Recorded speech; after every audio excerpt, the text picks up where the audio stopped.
माझं नाव दत्तात्रय सुभाष गोळे, राहणार बोथरा, तालुका परंडा, जिल्हा धाराशिव। आज आम्ही इथं ग्रामपंचायतच्या समोर हे उपोषणाचा जो कार्यक्रम घेतलेला आहे, हे उपोषण घेण्याचं कारण असं आहे की जे काय मी आता ग्रामपंचायत अधिकारी, ग्रामसेवक, ग्रामविस्तार अधिकारी किंवा BDO, पंचायत समिती यांना वारंवार गावातल्या ग्रामस्थांच्या सगळ्या तक्रारी घेऊन त्यांच्यापाशी आम्ही तक्रारी दिलेल्या आहेत। त्या तक्रारीवरती काय ना काय त्यांनी उपाय करण्यासाठी आम्ही त्यांना विनंती केलेली होती।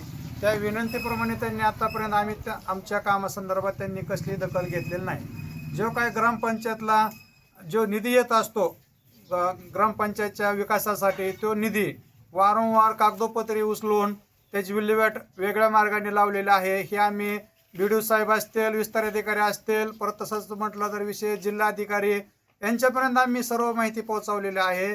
पण त्या माहितीने एवढं पोहोचून देखील सुद्धा आमच्या ह्या कसल्याही निवेदनाची दखल घेतली जात नाही।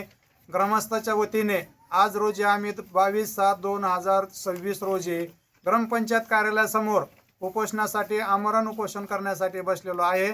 जोपर्यंत आम्हाला न्याय मिळत नाही किंवा जोपर्यंत आमच्या दिलेल्या निवेदनाच्या मागण्या पूर्तता होत नाहीत, तोपर्यंत आम्ही उपोषण मागे घेत नाही, हे आमचा ठाम निश्चय झालेला आहे।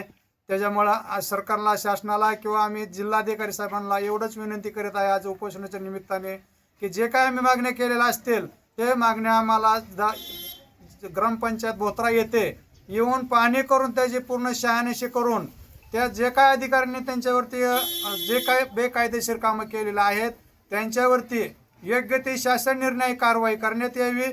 जोपर्यंत कारवाई होत नाही तोपर्यंत आम्ही उपोषण मागे घेत नाही। एवढं बोलून मी माझे 2 शब्द संपवतो। मी कुलदीप सुधाकर देशमुख, राहणार बोथरा, तालुका परंडा, जिल्हा धाराशिव।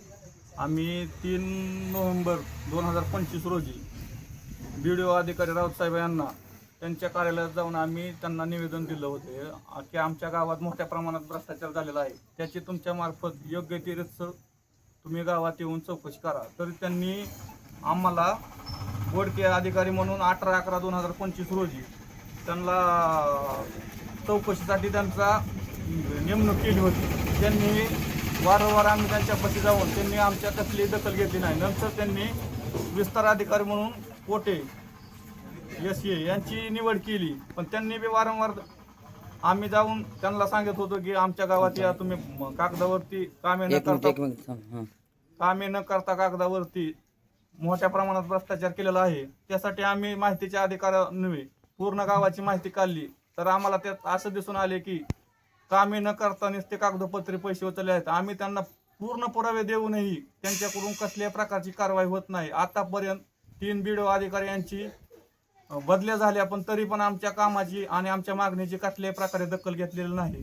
तरी आज आम्ही एवढं देऊन त्यांनी आमची मागणी पूर्ण न केल्यामुळे आज आम्ही रोजी आमरण उपोषणास बसलेलो आहे। जोपर्यंत आमच्या मागण्या पूर्ण होत नाहीत आणि जे कोणी ह्याच्यामध्ये चौकशी आणि दोषी आढळतील त्यांच्यावर कारवाई होत नाही तोपर्यंत आम्ही आमचे उपोषण मागे घेत नाही। यासाठी आम्ही जिल्हाधिकारी कार्यालय धाराशिव येथेही निवेदन देऊन आले। त्यांना आमची एकच विनंती आहे की तुम्ही गावात येऊन योग्य ते तपास करून जे कोणी काय आहेत त्याच्यामध्ये इन्व्हॉल्व त्यांच्यावर संबंधितावर सर्वांवर कारवाई करा, हीच आमची नम्र विनंती।